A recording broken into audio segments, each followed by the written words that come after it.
If a tree falls in a forest, and no sentient being is there to hear it, does it make any sound at all? Once there was an ordinary forest full of ordinary trees. A village of people lived on its edge. The people foraged under its branches and would sometimes take a trunk or two to build a house. But the forest grew more trees and replenished its berries every year, so the people and the woods coexisted. Stories were whispered by parents to young children, of monsters that roamed the darkness and the shadows just over the hill, but they weren't true. No families disappeared. No horrors came creeping into the streets at night to find prey. But one day, disaster struck, and not from within the forest. An invisible thing came from the sky and snatched up the people, all at once.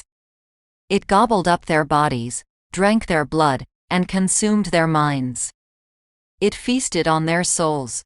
When that was not enough, it feasted on the shadows and holes in space where their souls used to be. When even from this it was not satiated, it ate the very idea that they had ever existed in the first place. And then it left to find a new world to feast on. Humans were really not very nourishing at all. If a tree falls in a forest, and there had been no one to hear anything in the forest since before the tree existed, does it bother to make a sound? Once there was a silent forest full of silent trees. A world full of people lived far away from its edge, who knew not that the forest existed, or that it grew more trees and more berries every year in the vain hope for someone to coexist with. No stories were told of monsters in its depths, though they would have been true if they were. Silent, stalking creatures, colonies of plants possessed and made animate by opportunistic spirits, or the idea of them. They wouldn't be able to meaningfully exist in the shadow of such a self-consistent context as that of humanity. Aside from this benign infection of nothing, the forest was alone, and had long since grown quiet, for with no one to hear their rustling and heavy presence, what would be the point? But one day, a miracle struck, from outside the forest once again. A human being, possessed of such tranquility and disdain for life's trodden path as to wander in a direction no one else had thought to for 1,000 years. As they walked across grassy hills, towards the green mass in the distance, they imagined that this would be a great place for a town to exist, full of simple people that coexisted with the forest.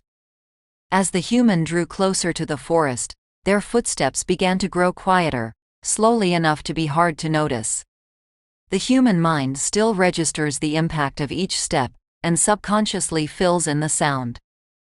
Even closer, and the human became unusually aware of their own heartbeat. By the time they had reached the edge of the forest, they had actively realized that this was an area where sound simply was not a permeable property. Continuing to walk, the human registered a twig snapping underfoot, but it was through their kinesthetic rather than oral sense.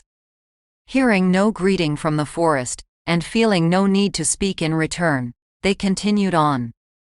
The spirit plant hybrids had developed a privative imitation of arrogance over the many years that they had been enjoying reality, and sensing movement, grew excited at the idea of prey. As the humans strode onward through the trees, the stalkers approached. Each one in turn, upon catching sight of the powerfully real being they were hunting, immediately died with less than a whisper. They left behind piles of moss and adolescent shrubbery, which had of course been in exactly those spots since they were clouds of seeds blown there by the wind. The last of the spirits to die this way was therefore also the first, but then again, death is a high honor to be affording to something which in the first place lacks life. Unaware of the tumultuous nothing happening around them, the human continued on. It began to get dark, beneath the canopy. The sun itself had just barely begun to approach the horizon, casting the first few red rays north and south, but at this angle the trunks began to assist the leaves in catching most of the light. By this time, the human had started walking along the shore of an unnervingly quiet line of water, somewhere between a creek and a river, thinking it wise to stay near for both direction and sustenance. They were startled by a fish, in the corner of their eye, leaping to catch an insect, for of course they had not heard it leave the water. Chuckling slightly at their own skittishness, they continued on. The forest awoke.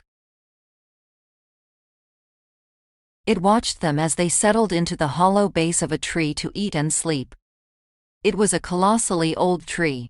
It had been there, small enough to nearly knock over, back when the most adventurous of children played along the river and those in hiding passed over it in search of better trunks to use for shelter building. The ring that it had been working on forming when the disaster struck no longer existed for about 6 feet from the ground to the ceiling of the hollow. The human curled up to sleep, enjoying the pure silence, and the tree in its turn soaked up their presence.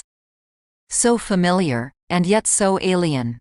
The tree, and its forest, began to remember.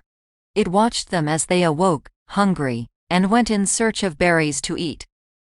There was a bush of poisonous ones very near to where they had elected to shelter, but it was somehow always hidden from view no matter where they ranged in search. Eventually they found a different bush, practically bursting with safe, juicy, red berries. It was a bit of a walk from the hollow tree, and from the river, but they knew the way, and walk was what they were here to do anyway. They ate right there next to the bushes, not having brought anything with which to carry any significant amount back. The plants, and their forest, remembered some more. It watched them as they collected dry wood and kindling from around their shelter. As the sky was darkening again, they built a small fire just outside the entrance to the hollow tree. Completely silent, of course. They sat in what they now considered to be their doorway, with a wrapped shirt full of berries from the bush, and enjoyed the warmth while they ate. The previous night had been rather cold, and as disinterested as they were in living all that much longer, such discomfort was something best experienced only once. The leaves and their forest felt the heat and the smoke and the movement of the air, and remembered. This content is Creative Commons. Relevant attribution can be found in the description.